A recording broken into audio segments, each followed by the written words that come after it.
Welcome back to the iniBuilds Airbus A350-900. We've done our exterior walk around and here we are in the flight deck of this absolutely beautiful bird. And I think the flight deck is my favourite place. It's of course as pilots where we should spend most amount of our time, so it should look good. There's something about the A350 flight deck that I just adore, and iniBuilds have done an absolutely beautiful job at modelling it, texturing it, and making it look as true to life as possible. I thought we'd start off with this kind of view of what it looks like looking forward from the back of the flight deck, and you can see just how well everything is modelled. So if we go and have a look around, let's move ourselves towards the captain's seat. And if we kind of plop ourselves into position of roughly where we'd be sat, you can see what it looks like if we do a quick scan of all of the panels here. You can see the seats and everything with the stars. I wonder why they've got stars. There's surely a reason why. Somebody leave a comment in the comment section and let me know. You can see the overhead as well. I've only just got external power selected at the moment. I've not really set the aircraft up.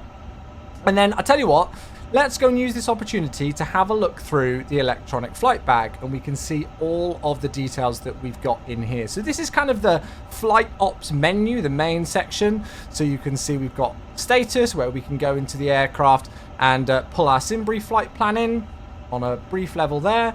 You've got load sheet information. So again, you can do a SimBrief import of your flight plan, or you can set manual values here, values even here. And then you can see people boarding the aircraft and getting in place, as well as your fuel. You've got a nice visualizer of those. We've also got terminal charts. So if you're in MSFS 2024, you can use charts. So I was doing some stuff at Singapore earlier on. So if I go and have a look, let's go and have a look at, oh, I don't know. I'm going to click random ones now, or AGC. There we go. You can see all sorts of things.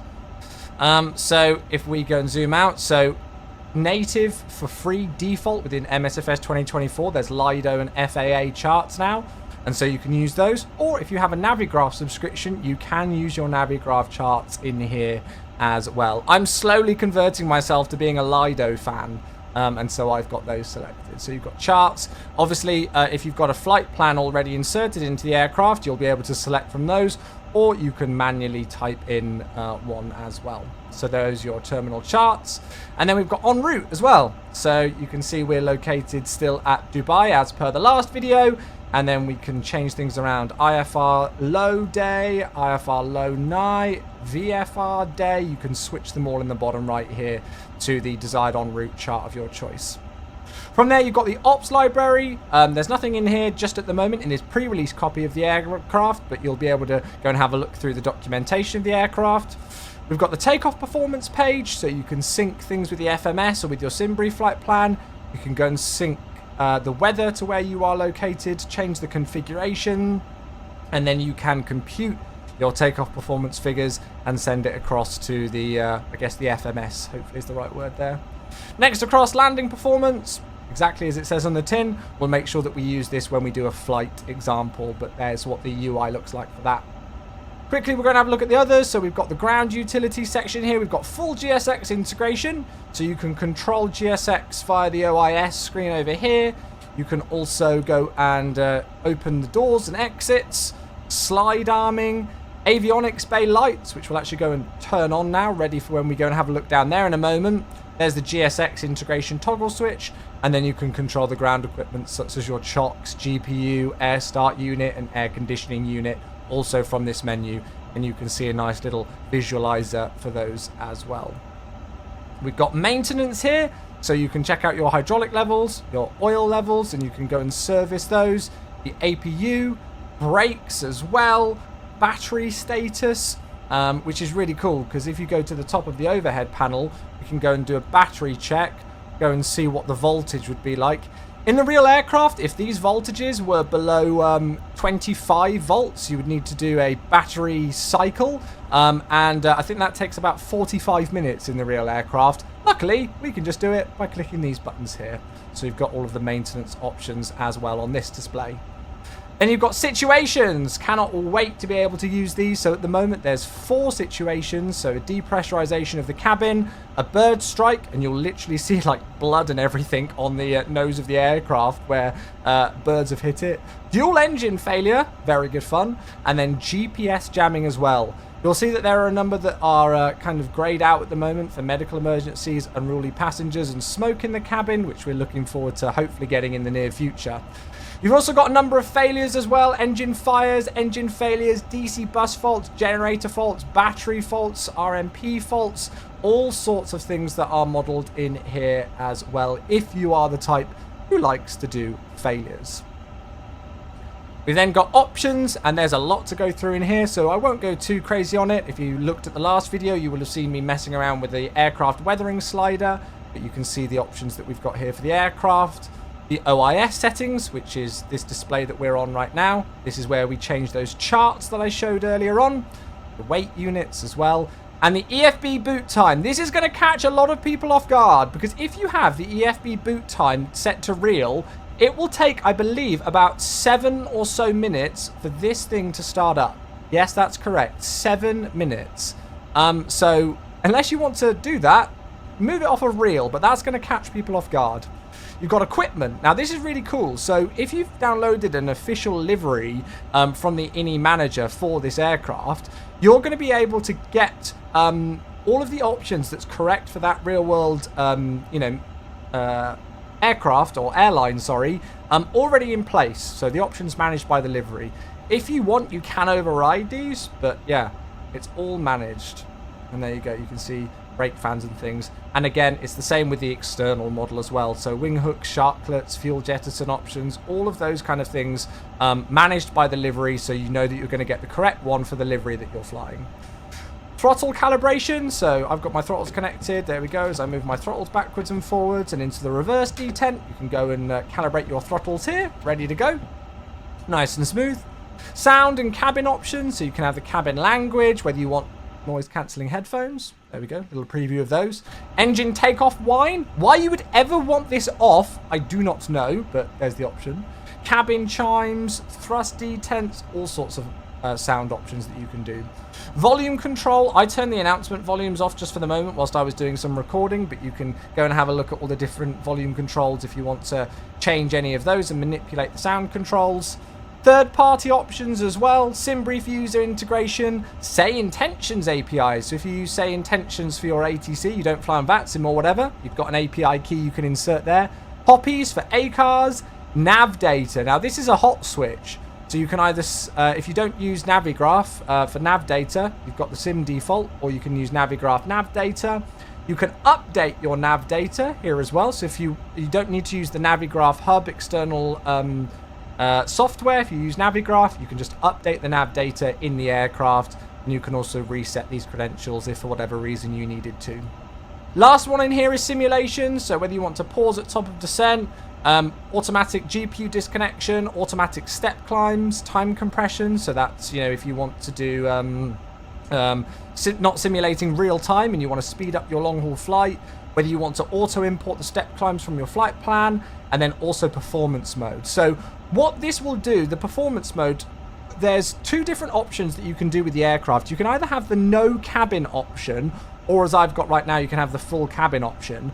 But on top of that, you've got the performance mode, where essentially it will hide certain parts of the model. I think like the landing gear, once it's in the retracted position, or sorry, the hidden position once it's in the belly of the aircraft, just to aid a little bit in performance. If you're struggling a bit with the performance for whatever reason, depending on your settings and your setup, then you've got an option for performance mode as well. The last thing is the panel state. So you've got cold and dark, on ground power, on APU, and ready for takeoff. So there we go. That's a quick kind of brief overview of the OIS, the EFB screen in this aircraft. Let's move away from that now, because I want to go and show you the rest. So we've obviously got the flight deck looking gorgeous as it does. We could sit here and talk about just the flight deck for a good 15 minutes or so, and some of the stuff that's included.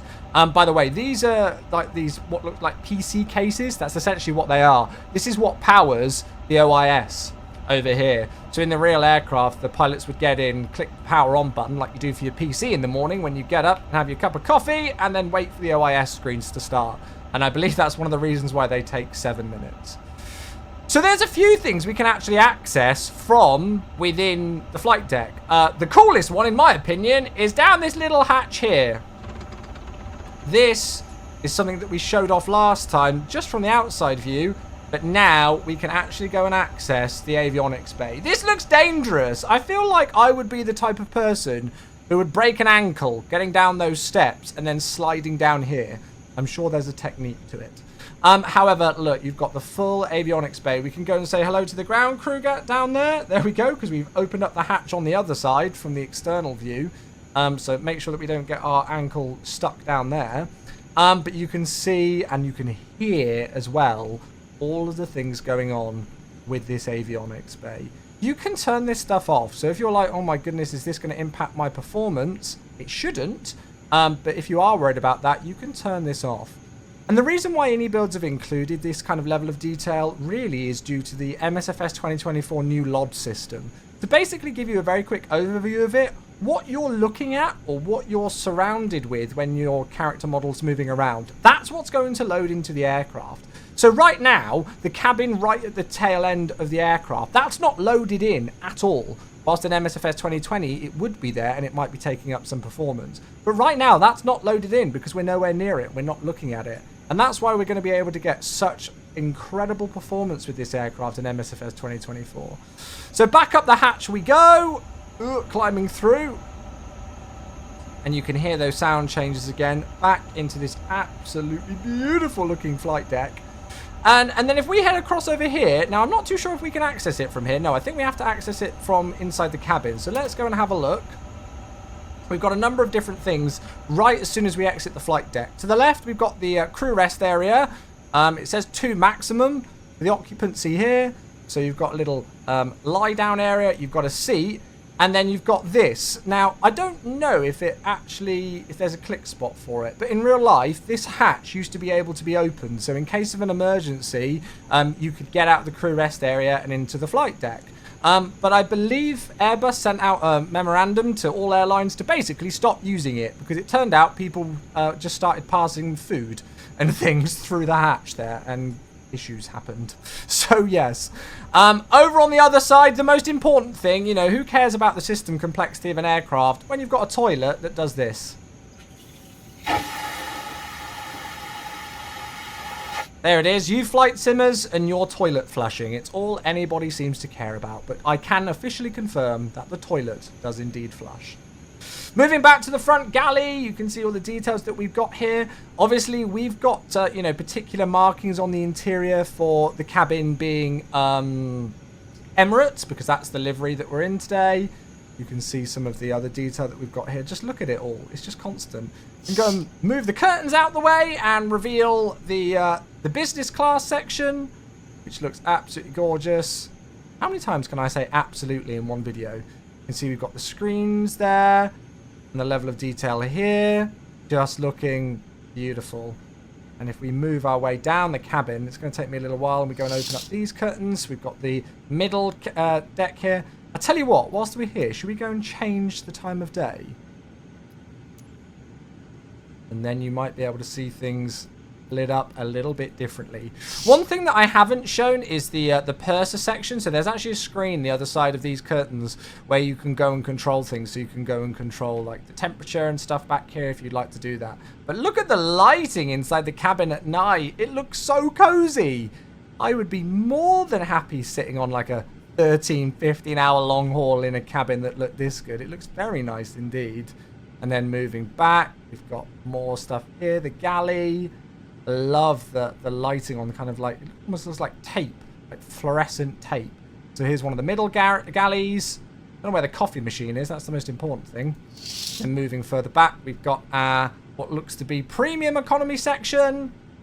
And these are all dynamic. So, you know, depending on if you're flying like one of the official British Airways liveries or the Virgin Atlantic liveries or, of course, this Emirates livery, you're going to have a slightly different cabin. So that's cool. And here we go back to back to the economy class as well. And there you go. Just looking absolutely, again, I've said it, exquisite. It really does. You can move those curtains as you go. go and have a look outside at the wing, can't we? See how it looks at night out there. Very nice indeed. So, you might have just seen me slightly clip through this here. This is amazing because it essentially means that if you want to set up your wing views, you can either do so kind of like within the cabin, like so, or you can go straight through the model and go and set up a custom camera view from the outside. However, it not only is useful for that, I'm going to show you a little other trick. We won't go all the way to it, but if you move your camera view all the way up to the top of the ceiling, you can actually move your camera outside of the aircraft. So what this will do is it will mean is that you can move your camera all the way to the back. Now, if I change the time of day back again. Oh my gosh, that's bright. Hello, we're awake. So if we were to move our camera all the way over here, can you see right at the top here, there's that little circle? That is the tail camera. What I'll do is I'll insert a picture here into the video of what it looks like, because I've already set one up on the Dash 1000 model. But you can actually move the camera into position, set it up there, and then look forward down at the aircraft, and you will have made yourself a taxi camera. So you can just switch to it. Okay, sorry for the jump cut. I'm trying to do those as little as possible, but I thought I'd bring the camera view all the way back to the purser kind of screen. So we're back near the front of the aircraft. If I go and have a look to the right, there's the flight deck. That looks so cool from here, doesn't it? We've got the purser screen here, so if we click on here, you can go and do all sorts of fun things. So you can go and look at the cabin status, you can go and change the lighting, you can go to night mode, or turn them on. You can change the temperature here, so if you want to change the different zones and decide what temperatures to set, you can go and mess around with all of this stuff. Doors and slides as well, so you can see the status of the doors. And you can also go and have a look at the water and waste as well. And this is dynamic, so depending on how many passengers you've got in your, in the actual aircraft, and the aircraft will read that, it will depend on how quickly the water quantity will go down. So if you've only got 30 people on board the aircraft, this water quantity really isn't going to move much. But if you've got a full flight and you're doing a long flight as well, you will see this water quantity get down quite quickly. It's really cool to see this. Again, you don't ever have to use this if you don't want to, but you can. And you can go and refill all of that there.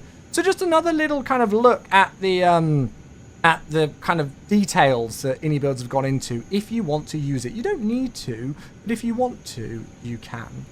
So I've probably missed stuff once again. There's probably other bits of detail that I could well cover on this, but I just wanted to get two nice, relatively quick videos out showing you just how much detail has been gone into on the exterior and the interior of this aircraft. And we've not even started on the systems. So next video, we're going to get into some flying with this thing. I'll come up with a nice idea for some flying. We'll get this bird in the sky, and we'll see how we go. Maybe we'll do one of my old-fashioned full flight videos, just like we used to do on the channel. For now, though, that's going to be it. Thanks so much for tuning into this video. I very much hope you enjoyed it. We'll see you again for some more iniBuilds A350 videos in the very short future. So we'll see you then. Thanks so much for watching.